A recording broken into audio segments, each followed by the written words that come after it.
Ayan guys, almost done na ang pag-aayos at paglilinis sa garahe.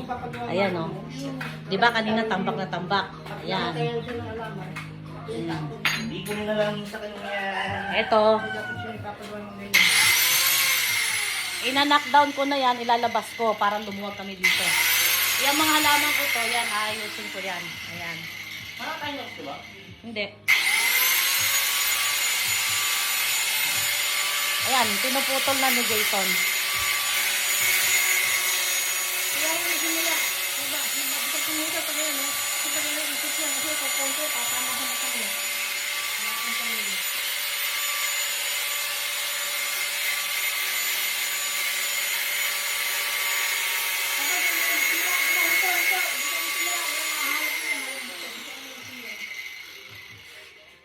Pumili kasi mas matibay dyan.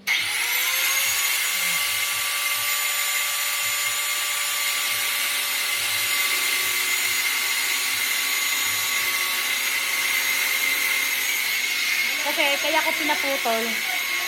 Dahil nung nilagyan ko ng halaman, hindi siya naarawan na mamatay. Ayan o. Hindi siya nasisinagan ng araw. Eh araw-araw ako nagdidilig. Yung iba nalanta. Kaya sabi ko, ilabas na lang para naarawan.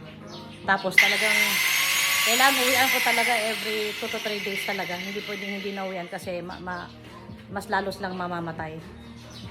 Ang dami nga namatay. Ito, kukunti na lang yan. Yan, mga laman na yan. Yan. Kukunti na lang yan. Yung mga halaman ko na mamulaklak, lahat patay. Kaya aayusin ko dahil holiday naman. Wala akong ganap sa buhay. Bye! Thank you for watching!